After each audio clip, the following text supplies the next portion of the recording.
Assalamualaikum warahmatullahi wabarakatuh. Waalaikumsalam warahmatullahi wabarakatuh. Halo semuanya, selamat datang di podcast Hukum Internasional TAP. Aku Jenny yang akan memandu diskusi kita pada hari ini. Semoga teman-teman dalam keadaan sehat dan semangat ya.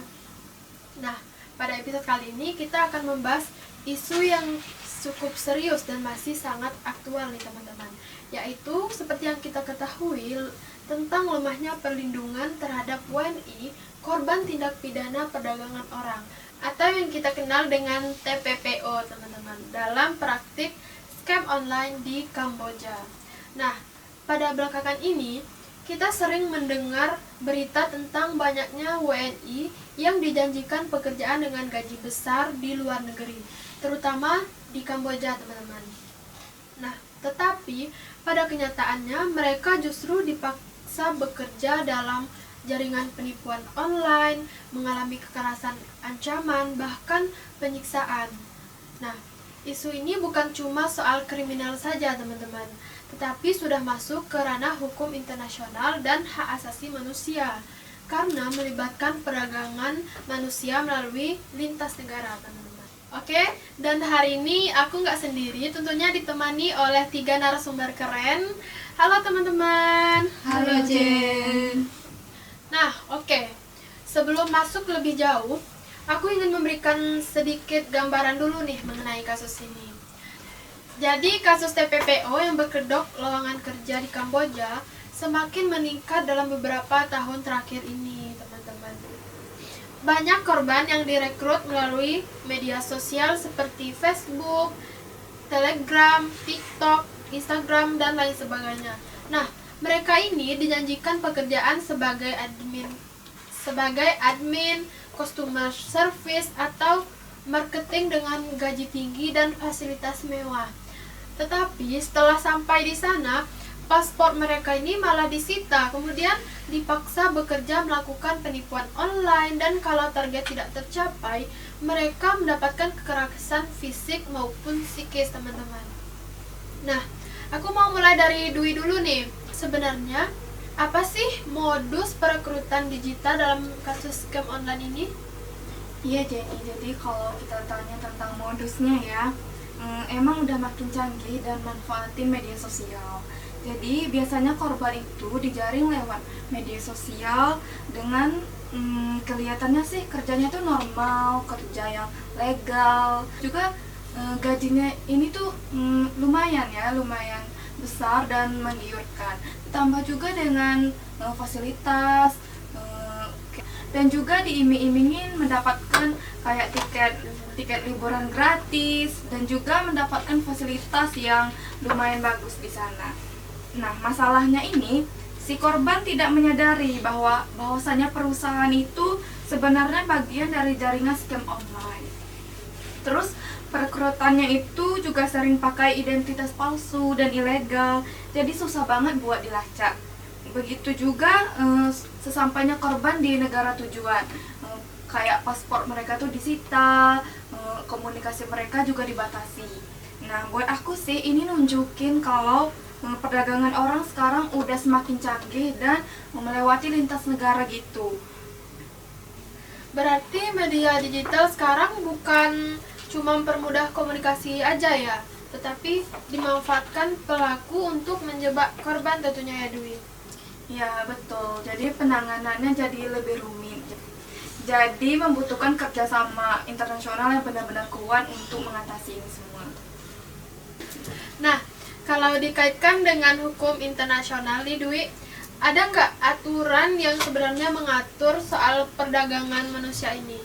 Pastinya ada ya, yaitu Protokol Palermo 2000 yang bahas 3 hal. Yang pertama yaitu cara untuk mencegah korban dari TPPO ini, terus yang kedua cara untuk menyelamatkan korbannya, dan yang ketiga untuk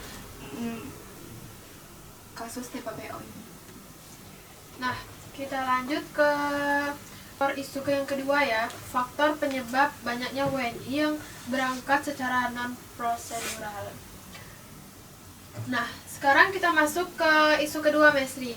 Nah, menurut kamu, kenapa sih banyak WNI yang mau berangkat secara non prosedural meskipun risikonya itu sangat besar, Mas.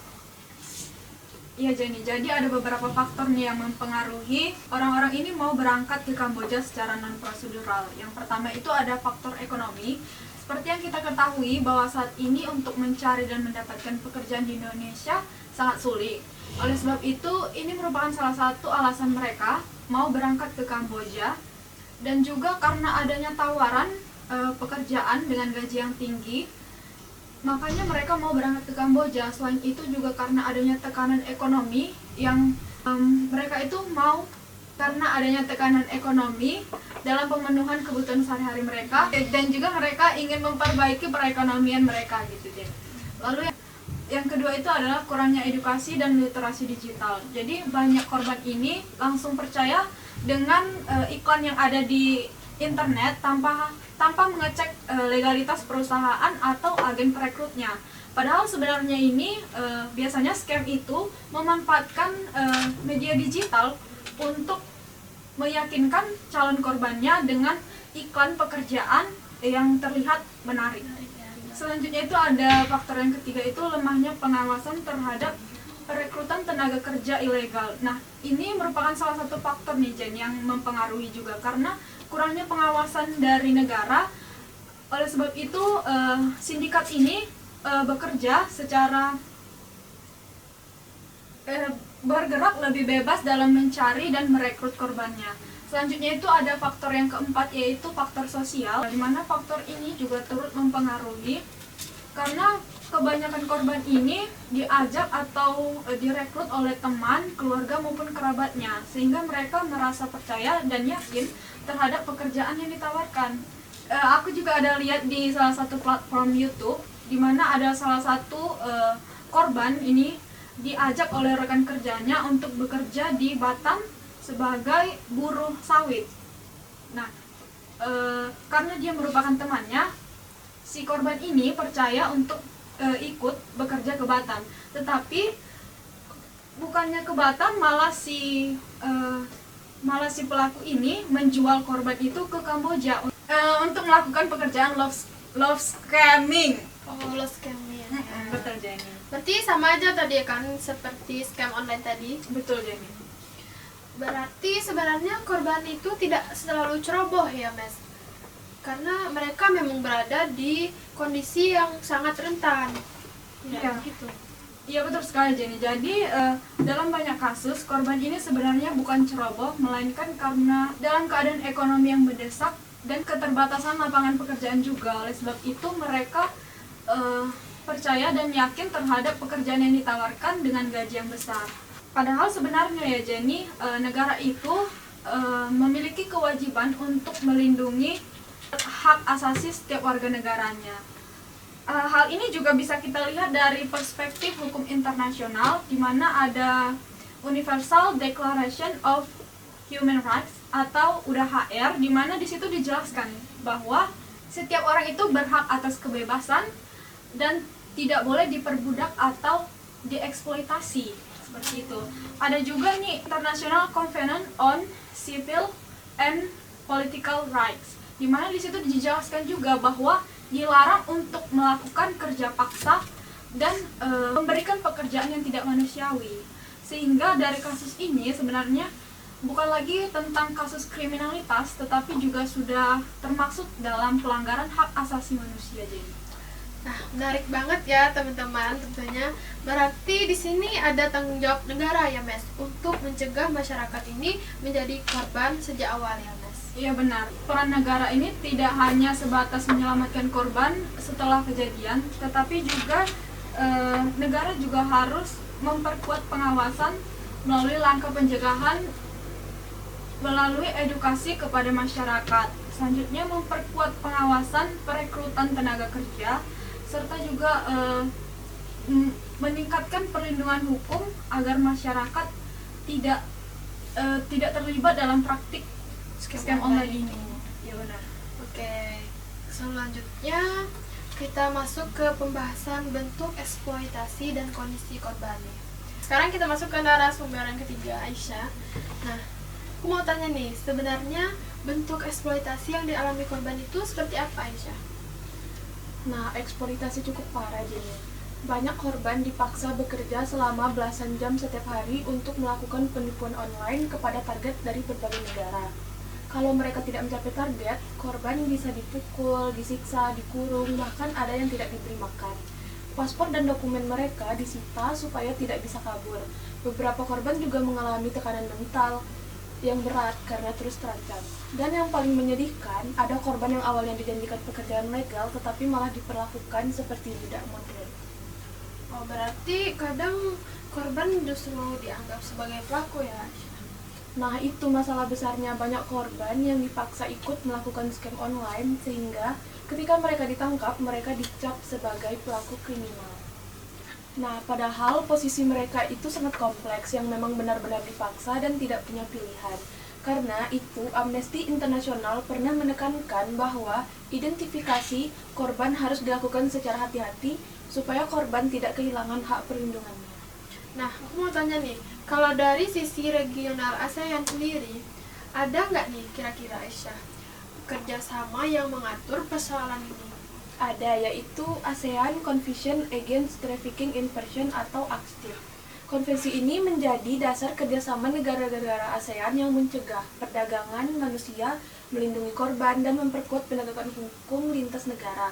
Namun, dalam praktiknya, kerjasama antar negara masih belum maksimal. Proses penyelamatan korban kadang lambat, dan koordinasi hukum antar negara juga masih punya banyak kendala. Oke, bisa dipahami ya teman-teman. Nah, selanjutnya kita masuk ke analisis kritis dampak dan solusinya. Nah, sekarang kita masuk ke bagian terakhir ya teman-teman.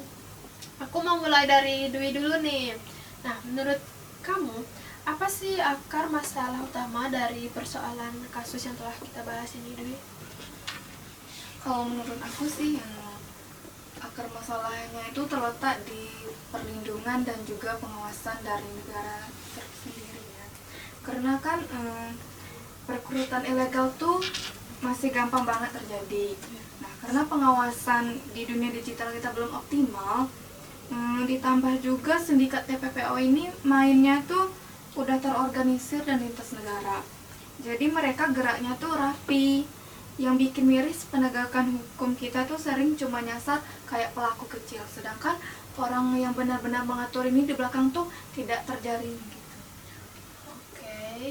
Nah, Mesri, dampak yang ditimbulkan bagi korban seperti apa ini?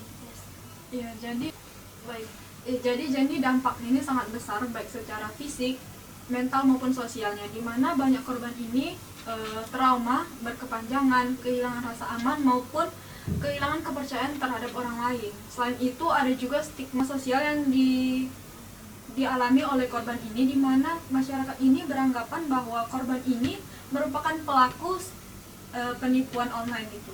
Lalu dampaknya ini tidak hanya dirasakan oleh korban sendiri, tetapi juga dirasakan oleh keluarga korban, di mana keluarga korban ini mengalami kerugian ekonomi dan juga adanya tekanan psikologis. Seperti itu, Jen. Oke, kalau solusinya menurut Aisyah, apa yang paling penting dilakukan dari kasus ini? Nah, menurut aku ada beberapa solusi penting nih. Yang pertama, pemerintah harus memperkuat edukasi masyarakat tentang bahayanya lowongan kerja ilegal di luar negeri. Yang kedua, pengawasan terhadap agen perekrutan tenaga kerja harus diperketat, terutama di media sosial. Yang ketiga, kerjasama internasional harus diperkuat supaya proses penyelamatan dan penindakan sedikit lebih efektif. Nah, dan yang paling penting ini, korban harus diperlakukan sebagai korban, bukan langsung dicap sebagai pelaku. Oke, kalau dikaitkan dengan teori hukum nih, Dwi, sebenarnya ini juga menunjukkan bahwa hukum belum berjalan responsif ya teman-teman. Oke, kalau dikaitkan dengan teori hukum, sebenarnya ini menunjukkan bahwa hukum belum berjalan responsif ya, Dwi. Iya, betul. Jadi kalau kita lihat dari teori Lawrence M. Friedman, masalahnya ini ada 3. Yang pertama mengenai struktur hukum, substansi hukum, dan juga budaya hukumnya. Struktur hukumnya, koordinasi antar lembaga masih lemah. Substansinya, aturan soal pemulihan korban belum detail dan lengkap. Terus budaya hukumnya, masyarakat juga masih gampang tergiur sama tawaran kerja ilegal yang kelihatannya enak. Oke, kita terima ya masukan dari Dwi. Oke, menurut Mesti, bagaimana tadi teori hukum yang sebenarnya menunjukkan bahwa hukum belum berjalan responsif? Jadi hal tersebut juga sejalan dengan teori hukum responsif yang dikemukakan oleh Nonet dan Zelnick, di mana teori ini menekankan bahwa hukum seharusnya mampu mengakomodasi aspirasi publik serta menyesuaikan diri dengan perubahan sosial yang terjadi di masyarakat. Dalam pendekatan hukum responsif, hukum tidak hanya berfungsi sebagai aturan yang bersifat formal, tetapi juga sebagai sarana untuk mencapai keadilan dan melindungi kesejahteraan masyarakat. Oleh karena itu, ketika ada kejahatan yang berkembang secara digital seperti scam online dan eksploitasi ini, maka sistem hukum harus lebih adaptif dalam pembentukan kebijakan, penegakan hukum, serta melindungi korban agar keadilan itu benar-benar dirasakan. Seperti itu. Wah, diskusinya hari ini sangat menambah wawasan dan sangat menarik ya teman-teman. Dari pembahasan kita hari ini, bisa kita lihat bahwa kasus TPPO terhadap WNI yang di Kamboja ini bukan hanya persoalan penipuan biasa saja teman-teman, tetapi sudah menjadi kejahatan transnasional yang melanggar hak asasi manusia. Nah, lemahnya perlindungan terhadap korban menunjukkan bahwa masih ada banyak hal yang perlu diperbaiki, mulai dari edukasi masyarakat, pengawasan perekrutan, hingga kerjasama hukum internasional ini sendiri. Nah, semoga kedepannya kita bisa memberikan perlindungan lebih maksimal bagi WNI yang di luar negeri maupun masyarakat juga lebih harus berhati-hati terhadap tawaran kerja ilegal yang telah kita bahas tadi. Oke, terima kasih juga untuk teman-teman yang telah mendengarkan dan menyaksikan podcast kami sampai selesai. Sampai jumpa di episode berikutnya di Hukum Internasional TAP. Wassalamualaikum warahmatullahi wabarakatuh. Waalaikumsalam warahmatullahi wabarakatuh.